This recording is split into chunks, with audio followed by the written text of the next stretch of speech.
but it does use morphing wing technology. And it used, those wings were materials. There's also strings that they used, but that won't well on the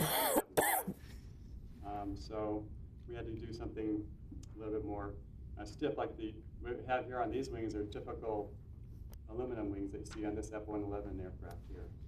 This one is a morphing wing technology that was demonstrated in 1987, and it's a NASA project that was partnered with the Air Force as well. And so what this did was use a technology that was a little bit more complex than we're going to talk about today. This has hinges and joints and things like that. It was more complex.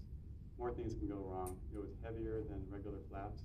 And so that has disadvantages that made this so it didn't go forward with the technology. But it did demonstrate the advantages of having a morphing wing. Birds use those morphing wing technologies. They've been around for thousands of years. And they fly very well and very efficiently. This demonstrated that on an aircraft that was going Mach 1 and above. And so we know the technology works. Now we need to make it more simple. And so what you're going to see here are new morphing wings that were just developed. Lexus is the company that developed them under the Air Force contract. And NASA here, what we do at Armstrong is we flight test, and that's a very difficult process here. It involves a lot of people, a lot of work, a lot of preparation to make sure that the airplane comes back safely. It's a G3 that we're using to demonstrate it, and so we'll fly in the full G3 envelope eventually, and it'll be a step-by-step process. This is a ground unit over at Lexus that we use to do the ground testing. And we don't have, so it's not on the wing, so it's a little easier to do, and we won't be moving this in flight like that, like you see here, because of safety concerns and schedule and cost. We wanted to get the flight faster. And the way to do that is to just, we'll be having a fixed position, and then we'll fly it around, and then land, and then change the position, and then fly it around, land, keep doing that, until we get the full envelope for the G3. But I want to show you how this is actually, it's not a board just bending. So you think of this, traditional boards going like this. As the boards go up like this, they're just having hinges and things. This is actually curling over. So the whole shape, it's kind of like, but it's so rigid as it moves that you think this thing is really soft. But it's like seeing a bathtub do this, just taking itself and just kind of bending itself around. At every point, it's really rigid. You can go up to the wing and shake it, and it doesn't move. And it's very important for the pilots in the aircraft to come back safely, because there's a lot of forces generated by the aerodynamics that are involved. A lot of drag forces, et cetera, that push on the wing really hard, and you want it to be really stiff. So a lot of engineering went into developing the flaps to make sure that they were stiff enough to be able to handle the forces that are out there in the real flight environment. This is a partnership with the Air Force. NASA is involved with the aircraft integration part of it. We're managing that. We have aircraft modifications, significant ones. We're actually downstreaming a lot of data. There are over 6,500 parameters that we're looking at. That's an awful lot of parameters, 6,500, that are inside the flap, inside the wings, inside the aircraft. All around the aircraft, there's a lot of instrumentation to help us to understand what's going on with the wings of the aircraft, and it's also what's going on with the flap itself. The Air Force is responsible for the flap development management and funding for that, and Lexus is the one who's invented the technology, and they're the one who developed it as well. I mentioned Dr. Koda here. He's also, I mentioned, in the University of Michigan. He's a professor there of engineering, mechanical engineering. So. Boo, Mom. So why are we doing this? What are the benefits, and why is it so important for the nation?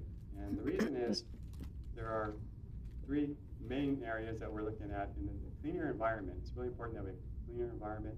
And this is one of the initiatives that we have here at NASA, the Green Aviation Initiative, is to make the carbon footprint less. And by having less fuel, 50%, require 50% less fuel than you just burn less fuel into the air. So it makes the air better to breathe, more pure. And then there's goes with that is fuel savings. So the airline industry is very interested in that. We have a potential of saving hundreds of millions of dollars of fuel each year annually. So that's a very big, important help for the airline industry. And then again, around the airport, there's a lot of noise. We have, as airplanes come in for landing and for takeoff, the aerodynamic noise generated from those aircraft are tremendous. People think of just the engines. Well, the engines make a lot of noise, and they're getting quieter. Why do we worry about the wings? Well, actually, when the wings and these flaps come down, they make an awful lot of noise. There's because of the separation of the flap from the wing, it generates a very loud noise, and we're capable of reducing that by 4 to 6%. Decibels, 4 to 6 decibels lower.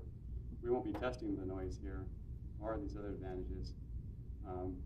What we'll be doing instead is just the most difficult hurdle right now for us to get over is the technology readiness advancement, make sure it's ready to go on an airplane. So that's what we're working on now.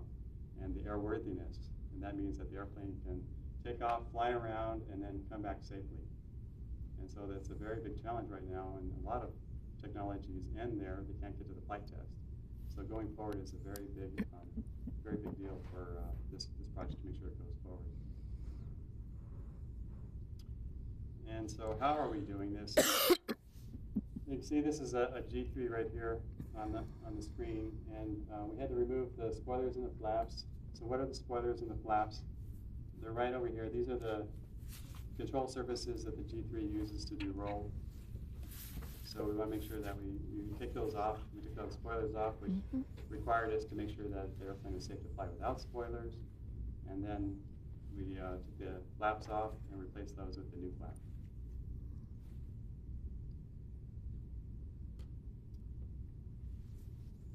And how do we do this continued is we're taking these flaps, as I said before, and we're changing the deflections. And then what we're going to do is take off and fly around and land and change them again. That's one thing we're going to do, which requires no in-flight actuation. Even though it can actuate, and we've shown that on the ground, we won't be doing that. And all along we have all the data that from those 6,000 parameters, we have structural and aerodynamic data to support analytical validation of the concept. And all the high rate deflections of fatigue will be tested on the ground.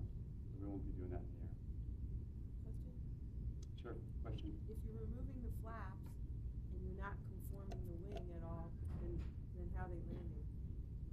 So what we're doing is we're taking the flaps off. On the previous slide, we're removing the flaps here. And then what we're doing was we're replacing them with the new flaps. These are the new flaps that we're testing. This is the technology that we're demonstrating. And those are on the airplane now. So that's on a landing configuration? Because now you've got one configuration for cruise and for landing. So oh, that's a good question. So usually the flaps are down when you look out a window when you're landing. You see the flaps are in the down position, and you need it for landing because what that does is give you slower landing speeds. So what we have here is a G3 that can land fast and runways that can land long. So what we do is land fast and long. Okay. And just for this, it's not a standard production landing. It's just data gathering. Yeah, it's kind of we had to do some analysis about brakes and things like that, make sure they can handle that. We did the high-speed taxi test, and you'll see that in the video coming up, where we went very fast, just under 110 knots, and just got the brakes pretty hot. So, but we can do it. So that's something we do here is make sure that we can take off again once we land. Otherwise, we wouldn't be safe. Good question. So here's the overall project timing that where we are now. I mean, not going backwards, but just from where we are recently, the big milestones that we achieved just recently. The first one is the high-speed taxi on October 31st. This last month, we did the high-speed taxi, going very fast to check out the instrumentation and other things in the control room that you'll see in the video coming up. And then we had a first flight on November 6th, went very well. And you'll hear more about this at the airplane. We have a pilot there at the airplane for you. We have a chief engineer at the two chief engineers at the airplane for you to talk to. We have several other engineers there. And then in the control room, we have the control room engineer and a couple of them to answer questions as well. So that will be one of the informal questions that you have, and we'll do that. Yes, question again. So in your schedule, you stop flying in April. Your project concludes in September, so that's 5 months of data analysis and reporting. Are you limiting your data analysis to some kind of goal, and then you're going to use the data for something else? Because data, that doesn't seem like a very long time. So what we're doing is we're taking the data and this is going to go to a data analysis team that's in Langley, NASA Langley, and they're going to be doing the next configuration that'll go on longer than this project goes. So we're going to hand off the data to an engineering analysis group that's in Langley, NASA Langley, and they'll be looking at the future aircraft designs in 2025 and beyond.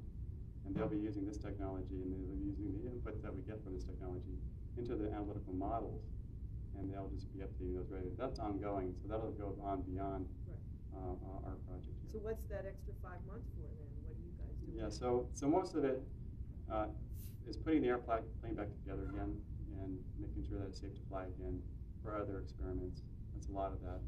And then there's just a low level of report writing that goes on. Most of that will wrap up before September. That's when the funding runs out, so there'll just be a low level